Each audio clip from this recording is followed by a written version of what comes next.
Takot na akong magmahal. Takot na akong maiwan.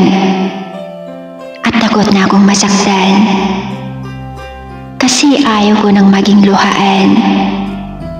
Ayaw ko na din itong ipaglaban. Dahil mas lalong akong mahihirapan. At masasaktan ng lubusan. Dahil sa iyo ako nasanay na maging masaya. Pero hindi ko inakala na ikaw din pala ang sanhi ng aking kalungkutan. Ikaw yung sa akin nagbigay ng halaga. Ngunit ikaw din yung sa huli ang nagdamot nito. Halos lahat ginawa ko na halos lahat ibinigay ko na sa'yo. Pero bakit ako pa rin ang may kasalanan? Binigay ko naman lahat ng kaya ko. Pero nagawa mo pa rin akong iwan at lukuhin. Sana hindi na lang ito totoo.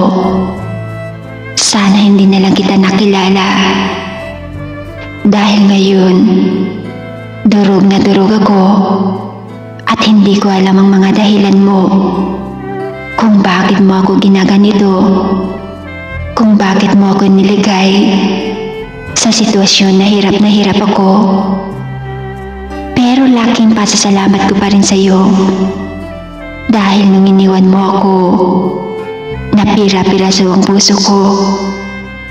Nagawa kong buuin ng sarili ko na ako lang. Kaya kahit na ako nahihirapan sa paglimot sa iyo ng tuluyan, madami naman akong natutunan na hindi lahat ng nakasanayan ay mananatili ng walang hangganan. At kung gusto mo ng pangmatagalan, mahalin mo munang sarili mo bago ang ibang tao.